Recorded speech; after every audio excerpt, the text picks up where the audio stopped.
तो बिस्मिल्लाहिर्रहमानिर्रहीम हम बात कर रहे हैं कि हिस्ट्री ऑफ ऑर्गेनिक कंपाउंड के बारे में। तो पहले ये बात समझी जाती थी कि जितने भी आप लोगों के पास ऑर्गेनिक कंपाउंड हैं they can be obtain from the living organism by the animal और प्लांट्स, क्योंकि जितने भी उस वक्त के ऑर्गेनिक कंपाउंड थे वो हमें या तो एनिमल डंग से हासिल होते थे, या यूरिन से हासिल होते थे, या फिर हमें प्लांट से हासिल होते थे। तो ये समझा जा रहा था कि जो भी ऑर्गेनिक कंपाउंड है वो सारे के सारे प्लांट से और एनिमल से हासिल हो सकते हैं, वो लिविंग ऑर्गेनिज्म से हासिल हो सकते हैं। लेबॉर्ट्री के अंदर हम उनको प्रिपेयर नहीं कर सकते। इसी सिलसिले में in the early 19th century एक साइंटिस्ट था जिसका नाम था जैकब बर्जीलियस। जैकब बर्जीलियस ने अपनी एक थ्योरी पेश की जिसको नाम दिया गया वाइटर फोर्स थ्योरी का। अब वाइटर फोर्स थ्योरी कहती क्या है?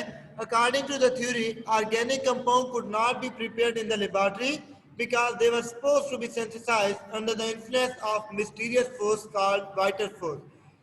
वाइटर फोर्स थ्योरी ये कहती है कि ऑर्गेनिक कंपाउंड को प्रिपेयर करने के लिए आपको एक ह्यूज फोर्स की जरूरत होती है, एक वाइटर फोर्स की जरूरत होती है। Large amount of force is required for the preparation of organic compound. और वो जो फोर्स है जिसको हम वाइटर फोर्स कह रहे हैं वो आपको लेबॉर्ट्री के अंदर कहीं पे हासिल नहीं होगी, बल्कि सिर्फ और सिर्फ आपको लिविंग ऑर्गेनिज्म के अंदर हासिल होगी। ये बात किसने कही थी? जैकब बर्जीलियस ने, कि ऑर्गेनिक कंपाउंड को प्रिपेयर करने के लिए वाइटल फोर्स रिक्वायर्ड होती है, और वो वाइटल फोर्स नेचुरली तौर पर लिविंग ऑर्गेनिज्म के अंदर पाई जाती है। लेबॉर्ट्री के अंदर हम उस वाइटल फोर्स को हासिल नहीं कर सकते। That's why organic compound can not be prepared in the laboratory. ये बात थी वाइटल फोर्स थ्योरी के इंट्रोडक्शन की, और यही रीजन थी कि काफी अर्सा तक कोई ऑर्गेनिक कंपाउंड जो थे वो लेबॉर्ट्री के अंदर तैयार करने की कोशिश ही नहीं की गई, क्योंकि सबके जहन में यही बात थी कि ऑर्गेनिक कंपाउंड लेबॉर्ट्री के अंदर प्रिपेयर हो ही नहीं सकते। फिर 1828 के अंदर एक और साइंटिस्ट आया जिसका नाम था वोलर। साइंटिस्ट का क्या नाम था? वोलर। उन्होंने क्या चीज प्रिपेयर की? उसने प्रिपेयर किया यूरिया को। Na2 ट्वाइस, ये जो आपके पास फार्मूला है ये यूरिया का है, और ये पहला ऑर्गेनिक कंपाउंड है जो कि लेबॉर्ट्री के अंदर प्रिपेयर हुआ। और ये किस चीज से प्रिपेयर हुआ? अमोनियम साइनेट से। NH4CNO ये फार्मूला है आप लोगों के पास, अमोनियम साइनेट का फार्मूला है। और अमोनियम साइनेट आपके पास एक इनऑर्गेनिक सब्सटेंस है। तो इनऑर्गेनिक सब्सटेंस को जब हमने इनऑर्गेनिक सब्सटेंस अमोनियम साइनेट को जब हीटअप किया तो उससे आप लोगों के पास यूरिया हासिल हुआ जो कि पहला ऑर्गेनिक कंपाउंड था। तो ये बात उनकी बिल्कुल गलत हो गई कि ऑर्गेनिक कंपाउंड को हम लेबॉर्ट्री के अंदर प्रिपेयर नहीं कर सकते, क्योंकि यूरिया पहला ऑर्गेनिक कंपाउंड था जो कि लेबॉर्ट्री के अंदर प्रिपेयर हो चुका था। और ये किसने किया था? वोलर ने। तो वोलर ने जब यूरिया को प्रिपेयर कर लिया उसके बाद वाइटर फोर्स थ्योरी खत्म हो गई, क्योंकि वाइटर फोर्स थ्योरी के मुताबिक तो ऑर्गेनिक कंपाउंड लेबॉर्ट्री के अंदर प्रिपेयर नहीं हो सकते। लेकिन ऑर्गेनिक कंपाउंड पहले यूरिया प्रिपेयर हुआ लेबॉर्ट्री के अंदर, तो ये बात खत्म हो गई। उसके बाद एक और साइंटिस्ट था जिसका नाम था कोब्स। 1845 में कोब ने क्या किया कि एक और ऑर्गेनिक कंपाउंड जिसको हम एस्ट्रिक एसिड कहते हैं, विनीगर के अंदर ये पाया जाता है एस्ट्रिक एसिड, तो ये तैयार हो गया उसके बाद 1845 में। तो 1828 के अंदर यूरिया तैयार हो गया। 1845 में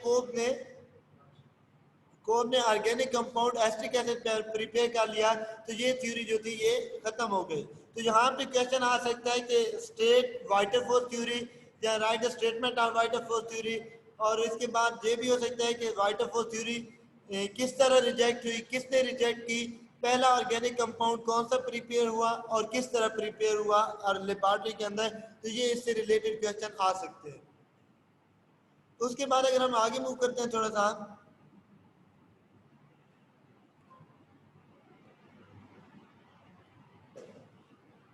ऑर्गेनिक कंपाउंड की जब ये बात हो गई खत्म कि ऑर्गेनिक कंपाउंड लेबॉर्ट्री के अलावा लेबॉर्ट्री के अंदर भी प्रिपेयर हो सकते हैं, तो ये हम कह रहे हैं कि ये जो आपकी बात थी ये तो मतलब है कि डेफिनेशन जो हम कहते थे कि ऑर्गेनिक कंपाउंड सिर्फ और सिर्फ लिविंग ऑर्गेनिज्म या फिर प्लांट से, लिविंग ऑर्गेनिज्म एनिमल या प्लांट से हासिल हो सकते हैं, ये बात हो गई गलत, क्योंकि ऑर्गेनिक कंपाउंड लेबॉर्ट्री के अंदर भी प्रिपेयर होने लग गए थे।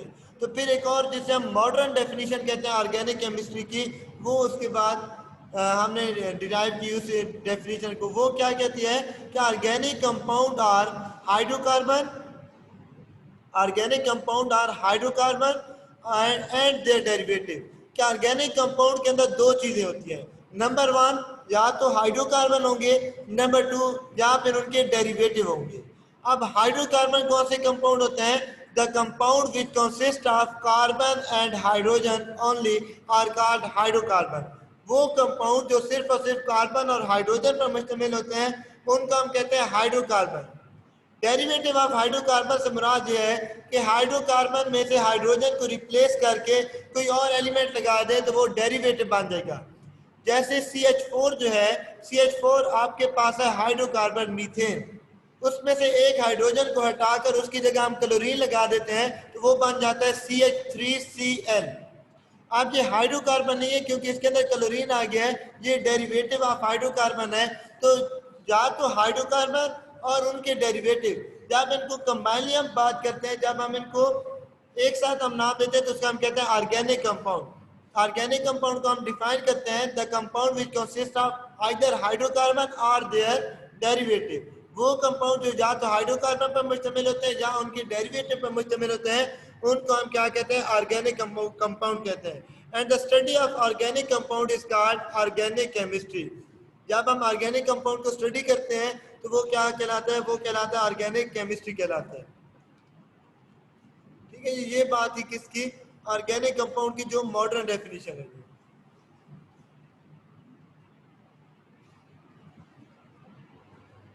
जी, तो ऑर्गेनिक कंपाउंड की डेफिनेशन हो गई, वाइटरफोर्ड थ्योरी हो गई और रिजेक्शन ऑफ वाइटरफोर्ड थ्योरी भी हो गई. तो यहाँ पर एक और क्वेश्चन है कि आपके पास कार्बन मोनोऑक्साइड हो गया, कार्बन डाइऑक्साइड हो गया या कार्बोनेट बाइकार्बोनेट, ये क्या है कि इनके अंदर भी कार्बन पाया जाता है लेकिन इनको हम ऑर्गेनिक कंपाउंड नहीं कहते. क्यों नहीं कहते?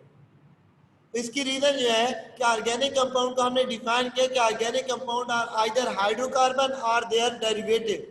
मतलब ऑर्गेनिक कंपाउंड या तो हाइड्रोकार्बन होंगे या डेरिवेटिव होंगे.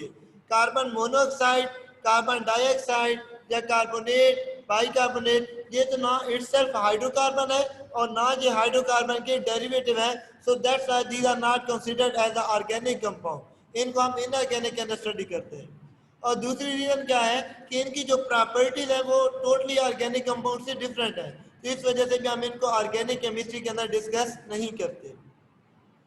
तो ये रीजन है कि आपके पास कार्बन मोनोऑक्साइड, कार्बन डाइऑक्साइड को हम ऑर्गेनिक केमिस्ट्री में नहीं बल्कि इनऑर्गेनिक के अंदर स्टडी करते हैं. उसके बाद आपके पास types of molecular formula, sorry types of chemical formula. तो आप लोगों ने पहले तो 9th में पढ़ा था, एम्पिरिकल फार्मूला पढ़ा था और मॉलिक्यूलर फार्मूला.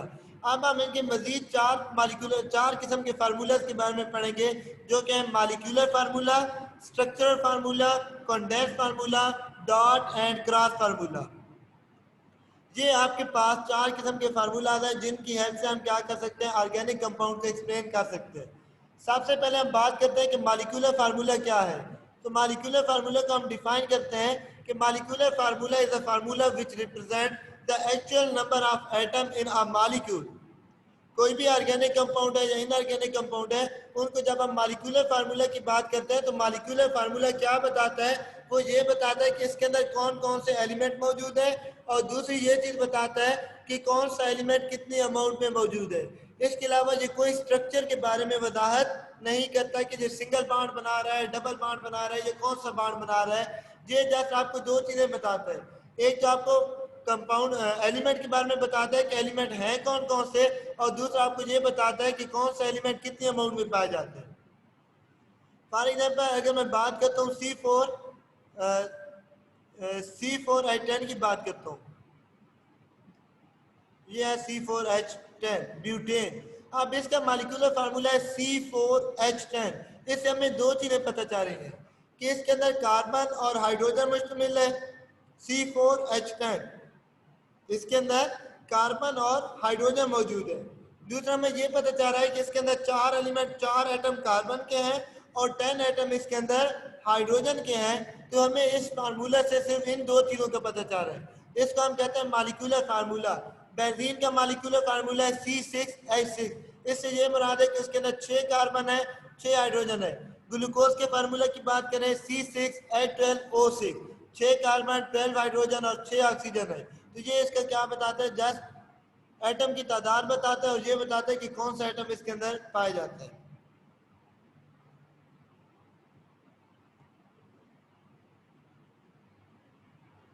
उसके बाद दूसरा है structural formula. Structure formula compound का ये क्या बताता है, exact arrangement of the different atom of the various element present in a molecule.